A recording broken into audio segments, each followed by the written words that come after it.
Welcome to ECNTRADE Daily Video.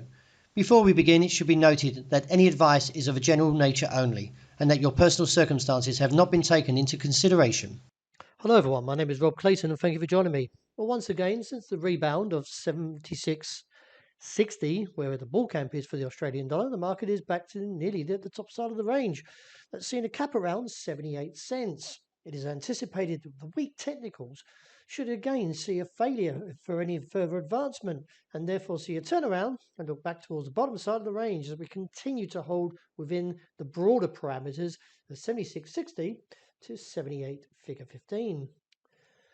The euro edged slightly higher overnight as the US dollar, which measures the greenback strength against a basket of six major currencies, weakened further. However, be aware that the technicals are still somewhat lackluster and does imply that we could see a slide towards the bottom side of the range eventually at 119.90, as I do anticipate that since the break of the trend, the market is just trying to squeeze, but it just doesn't have the momentum to take out the bearish case and therefore eventually see the market tumble to its objective.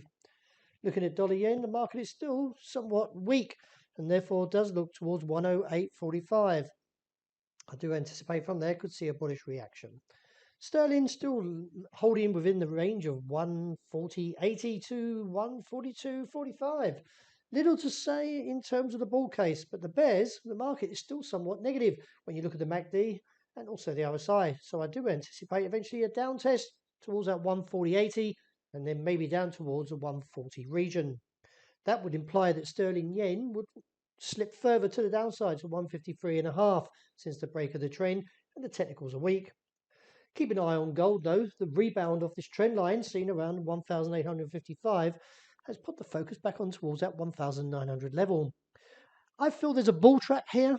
I'm not going to get too excited to the top side of this range, especially after seeing an outside range day, but a close above 1,912 would leave me neutral. Oil slipping away, but I feel the market is just temporarily pulling back before the next test up to $71 a barrel. With the support seen roughly around $67 a barrel, the market should eventually reject the midway point and maybe take that test higher.